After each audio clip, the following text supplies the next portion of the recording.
Just ahead on primary care. We took primary care on the road to speak with Dr. Lenore Coleman about the lack of African American participation in clinical trials. Later, we head back to the studio and talk with epidemiologist Christine Joseph. We'll talk to her about the alarming rates of asthma among African Americans and her latest research. Stay with us. Primary care starts right now.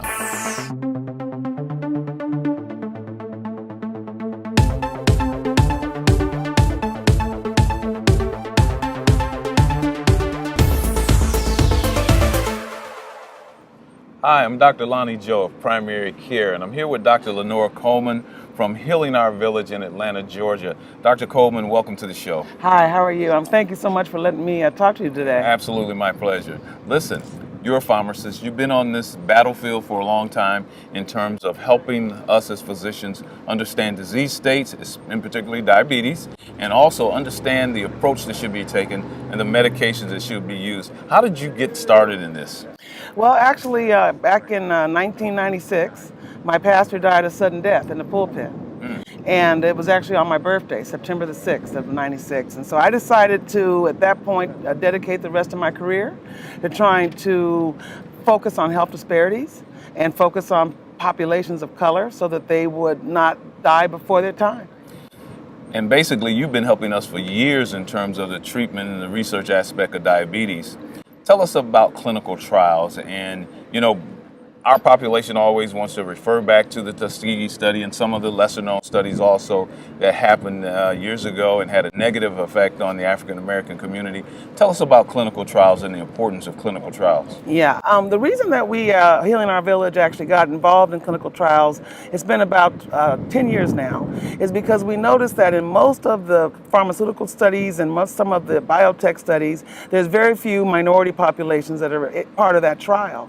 The problem with that is that if you don't have a representative number of patients in the study, then the results basically can't be then broadly accepted and used. So we decided that it'd be important for us to find out, you know, because of Tuskegee and because of the trust issues with that particular United Public Health Services study that was done, ways that we could assure African Americans that it's safe now, that there are many, many safeguards in place that weren't in place before, and that there's many, many benefits for them to participate in clinical research, especially in places like Michigan, for instance. There are many people here that don't have health insurance, that don't have physicians. Clinical research is a way that they can actually come in and get free study-related care. They can get medications. They're able to get their meters and their blood glucose strips for free. So there's lots of reasons to participate in this kind of research. But in practice, we continue to struggle with patients who are highly suspicious. Tell me about the role of the physician, the comfort level that we should be trying to reach with those patients in convincing them that you're really a good candidate for this clinical trial. Yeah, so our model at HOV Clinical Research is actually to work with primary care providers, mostly internal medicine, family practice. We work with endocrinologists, nephrologists, and what we do is we bring those physicians into the studies. They actually become the researchers, so they are able to reach out to their patients. We know that African American patients and populations of color see doctors that look like them. We know that there is an importance of trust if your physician relatively is the same culture that you are. And so because of that, we know that if you were to reach out to your patients and tell them about a particular research study that you were participating in as their physician, they will be more inclined to go into that study than if someone from an academic research institution or someone that they don't know approaches them to be in the study. Even when we talk to patients about being in the study, what they all say to us is, well, sounds good, but let me check with my physician first. Nora, 2-3 years ago, diabetes was classified as a cardiovascular disease. What are we doing wrong? We do seem to be making some progress, but at the same time, in the African American community, we still seem to be treading water in terms of the progress that we need to make in treatment of these patients. The renal dialysis is going through the roof, the heart attacks, we're not moving the needle on that. And the root cause of a lot of these endpoints is diabetes. Right, right. Well, first of all, there's a lot of folks that don't even know they have diabetes. So we know that there's 29 million people Yeah, that most people who have it don't know it. a lot of people who have it Right. don't know it. So that's the first thing. So when you go into your health fairs or to your doctor, you need to ask them what your blood sugar is. And if it's greater than 100, then you're actually in the pre-diabetes stage. It needs to be less than 100. And if you get up to 126 or higher, then you potentially could have diabetes. The reason why we're seeing so much more diabetes than we have ever seen is because of obesity.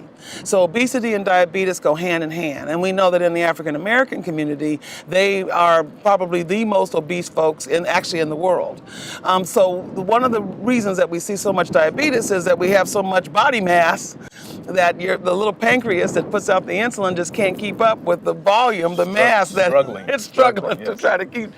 But the other issue is that there's a lot of denial. So I do a lot of health fairs, and I tell patients blood sugars are high, and I say, well, you know, your blood sugar's high today. Did anybody ever tell you you had diabetes? And they'll say, oh yeah, about 2 or 3 years ago, my doctor told me I had diabetes, but I didn't claim that, or I'm not believing that.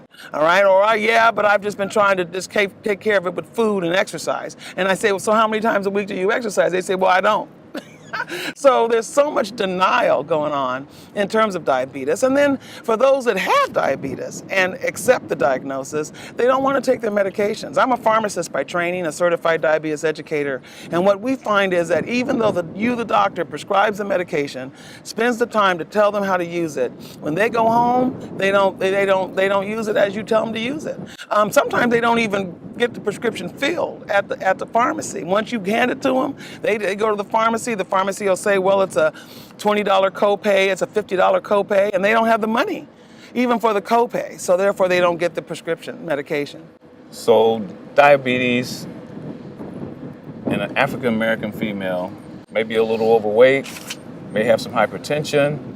That's heart disease. That's heart disease. And you know, the reason that I am so focused right now on hypertension and high blood pressure is because that in hand with diabetes is really what's causing the kidney disease. If you go to any dialysis center in this country and look and see who's in there, it is people, African Americans, and it's mainly because of the hypertension. We are not taking the medications as prescribed. Usually for you to control blood pressure in an African American woman or man, they need to be on 2, potentially 3 medications. And if they're not taking those medications routinely, then their blood pressure goes up.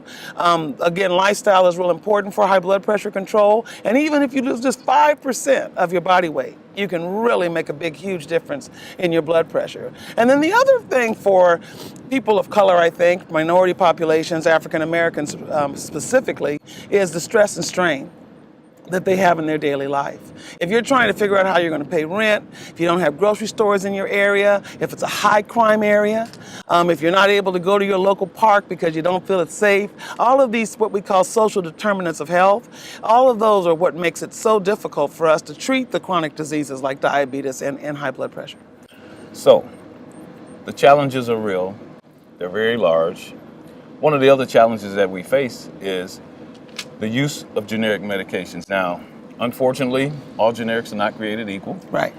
On the prescribing end, we don't know what patients get when they leave the drugstore. We're talking about trying to keep costs down, trying to get compliance in line, and we're not sure what patients are getting. Will you speak to this generic issue in terms of prescribing that we have in this country? Yeah. Okay, so this is interesting from a pharmacist standpoint. When I actually had my own pharmacy that we managed, there's actually a book. And this is called the Orange Book. Orange Book. And that book tells you which generics have been tested and are very equivalent to the brand name product. What I see happening, especially with large chains, is that they don't know where they're getting their generics from, what generic house is producing it. So I know for a fact that some of the medications that are out there in the marketplace are not the same as the brand name medication. And I know this because I have patients who are taking it as prescribed and they're not getting better. Absolutely. In this community, we are probably above 22 different sources of metformin. Still in freshman medical school, we're teaching first line after diet and exercise and treating patients who have diabetes. Right. But we can't be sure what they're getting. No. And we're not moving the needle on the numbers, right? The numbers, you just gave numbers on where people should be. The numbers tell the story. So the patients go away and say, oh, it's not that bad. It's only 160. Right. Is there a difference between 160 and 300? Yeah, exactly. So if we can't talk about compliance, treat the target, treat the goal, we're not really helping these patients.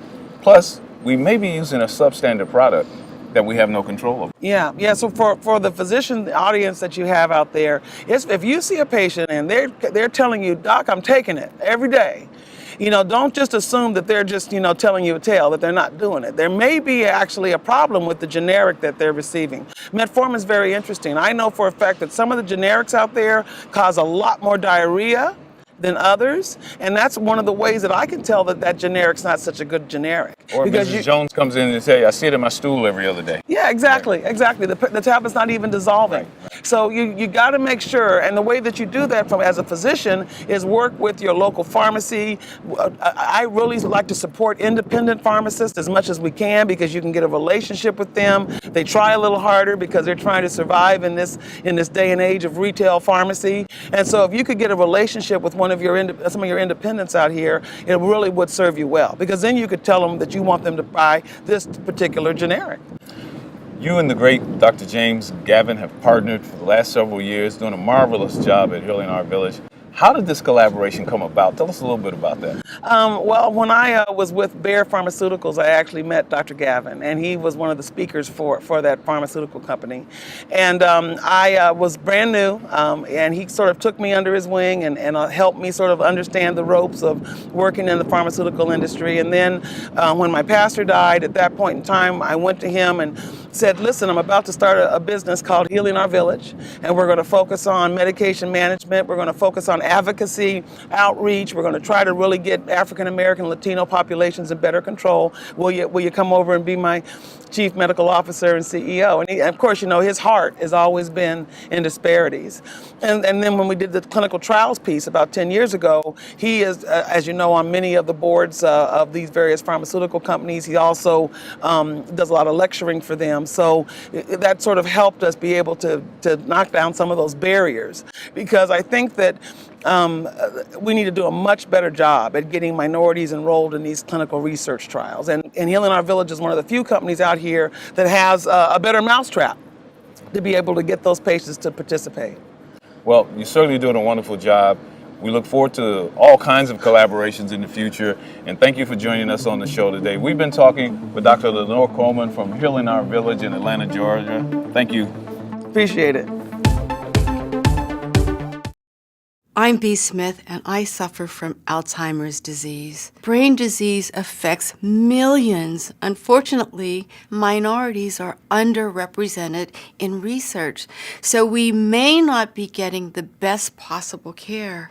The Brain Health Registry collects vital information online for free, so please tell your story. I'm telling mine. Help find cures faster by visiting brainhealthregistry.org. Asthma is a chronic disease state that inflames the air passages and causes narrowing. It affects over 4 million African Americans, and for years it was thought to be more prevalent among Black youth living in urban environments than among those living in rural areas. But findings from a study conducted by researchers at Henry Ford Hospital and the Medical College of Georgia suggest otherwise. One of the lead investigators on this study is my next guest. Dr. Christine Joseph is Senior Epidemiologist and Director of the Health Disparities Research Collaboration at the Henry Ford Health System. Her research focuses on asthma and racial and ethnic health disparities. Dr. Joseph, welcome to the show. Thank you for having me. Good. This study sort of dispels some myths that we've been working with in asthma treatment and research for a long time. Will you elaborate on what the actual findings showed? Well, that study was actually one of a series of studies that we've been doing to evaluate an asthma management program that is geared towards urban youth. It's called Puff City. And in the study that we did in Georgia, what we found was that African Americans in Detroit had a higher prevalence of asthma than the youth in Georgia. But when we looked at just the African Americans in Georgia, we found that the prevalence of asthma was pretty much the same. So what that leads us to believe is that it's not just living in an urban area per se that is a risk factor for asthma. It looks like being black is a risk factor for asthma regardless of where you reside. Like so many other disease states that we deal with. Like so many other chronic diseases. Before we go any further, why don't you tell us, for our audience, what an epidemiologist is and what do they do? So an epidemiologist is someone that studies disease patterns and trends. It comes from the word epidemic. When we think of an epidemic, we think of a disease that has a higher rate than what you might normally expect. A lot of times we think about infectious diseases when we think about an epidemic, or food poisoning, but epidemiologists also study chronic diseases and study those diseases when the prevalence or rate of disease tends to be higher in one population than another. Epidemiologists also identify risk factors for disease, and the main factor in epidemiology is that we study disease in populations as opposed to studying disease in individuals. And asthma, as a disease state, has a higher prevalence amongst African Americans, especially some of the younger age groups. What are some of the risk factors that contribute to this prevalence? So when you talk about asthma and the contributing factors to asthma, it's important to think about what causes the disease to develop, as well as once you have the disease, what factors contribute to having an asthma attack. In terms of the factors that cause asthma to develop, there seem to be many, but researchers are finding that events that occur in that first year of life are really important. Probably the main factor contributing to the development of asthma is heredity. If you have parents that have asthma, you're more likely to have asthma. But events occurring in that first year of life are very important because it determines how well your immune system is going to develop. There's a hypothesis called the hygiene hypothesis that says we're too clean now, and that our children are not having the exposures and the childhood infections that they usually have. Those infections and those exposures kind of help to kickstart the immune system. And when that immune system is developing as it should, there's a lower likelihood that someone is going to develop asthma. Now, once a person has been diagnosed with asthma, there are many things that can cause an asthma attack. Probably one of the main risk factors for an asthma attack would be exposure to tobacco smoke. But people who have asthma, about 60 to 70% of them are also going to be allergic to something. And so persons that come in contact with what they're allergic to are going to be at risk of an asthma attack. So one of the first things that we tell patients about managing their asthma is to identify those triggers, those things that will cause an asthma attack. So for some people it's grass or pollen. For others it can be strong smells. It's important that persons with asthma identify what their personal triggers are. We know that in young females, asthma can be a different disease. There are some wicked forms of asthma that I've seen in young females, particularly African Americans. Is there a gender component? So the gender component is really quite interesting. In infancy and childhood, actually boys are more likely to have asthma. And we start to see that change over right around adolescence. And then by middle age, we do see that women are more likely to have asthma, and they're more likely to use the emergency department and be hospitalized for asthma. I think researchers don't know the reason for that yet. Do we have a public health crisis on our hands with this disease? Emergency room visits 300% higher for African Americans, hospitalizations 500% higher for African Americans. So much for length of stay and utilizing the insurance industry's money properly in a disease state like this. It gets blown out of proportion. Would you classify this as a public health crisis at this point? I really think it is a crisis, and I think it's been a crisis for some time. We've seen these kinds of grave disparities in asthma morbidity and mortality for several decades now, and we have not been able to appropriately address these disparities. it's really going to take more effort on our part to narrow those disparities and make sure that people with asthma are getting the care that they need. Thank you, Dr. Joseph. Stay with us. We'll be back for more of Primary Care.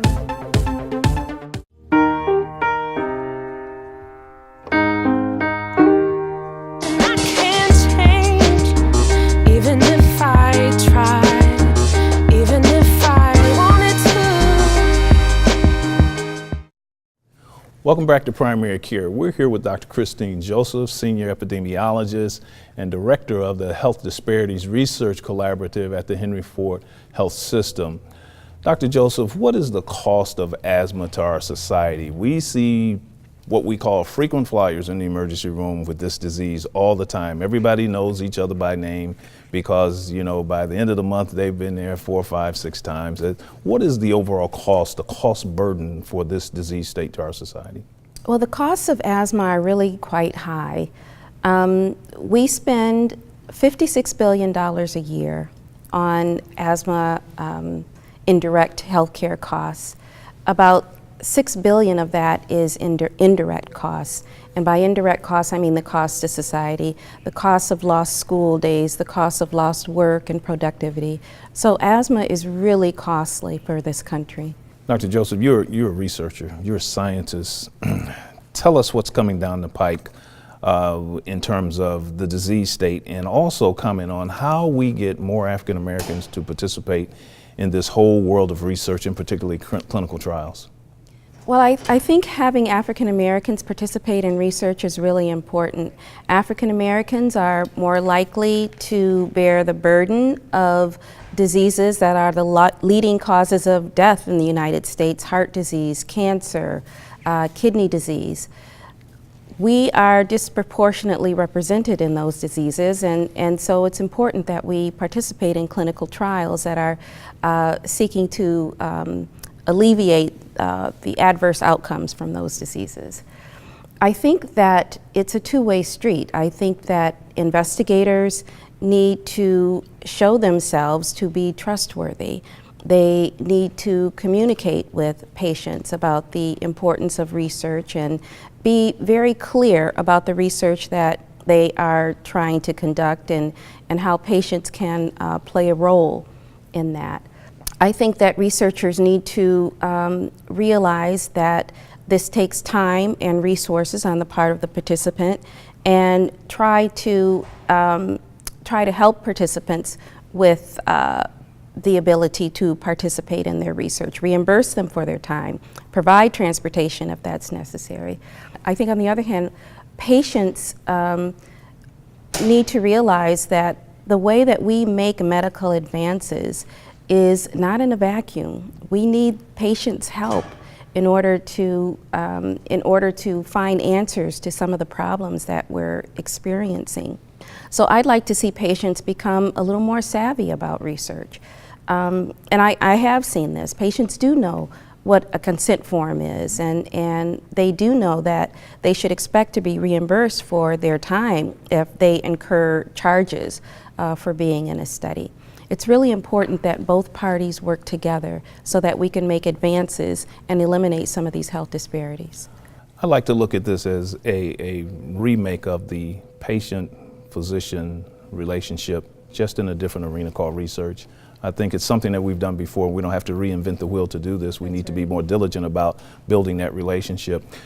Here again, you're a researcher. Tell us about the PERC program over at Henry Ford. It's very interesting. So PERC stands for Patient Engaged Research Center, and it is funding that Henry Ford Health System has received from the Agency for Healthcare Research and Quality. The funding is going to help us build infrastructure for patient-centered outcomes research. This is a relatively new concept in research that encompasses the patient idea and the patient needs in all facets of research. So the idea is to involve the patient in research even from the very beginning, from determining what research questions we're going to address, all the way to how the research is going to be implemented and how the research results are going to be disseminated. I'm investigator in the PERC Center, and the project that we're working on is a project that deals with asthma and obesity. We find that many of our asthma patients also are at an unhealthy weight. And when they are at an unhealthy weight, we find that their asthma is more difficult to control. The project that we're putting together right now will glean information from patients about their asthma management and about their weight. And we're gathering information about their attitudes, about their feelings, about what's important to them in terms of managing their asthma and being at a healthy weight.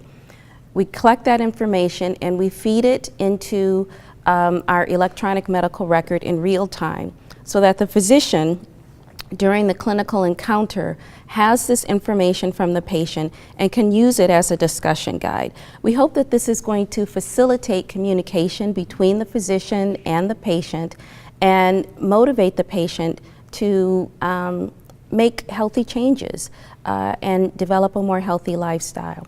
I should mention that on the other side of that, we're training physicians to ask the right questions of patients and to begin a dialogue with patients and to glean from patients what's important to them in terms of disease management. It's good to hear you include the ongoing process of physician education, because sometimes we do forget that. This is exciting and looks like it holds a lot of promise for the treatment of asthma in the future. Thank you, Dr. Joseph. Dr. Christine Joseph has been our guest, senior epidemiologist at the Henry Ford Healthcare System. Thank you for joining us on Primary Care. It's been a pleasure. Thank you for joining us. I'm Dr. Lonnie Joe, and we'll see you next time on Primary Care.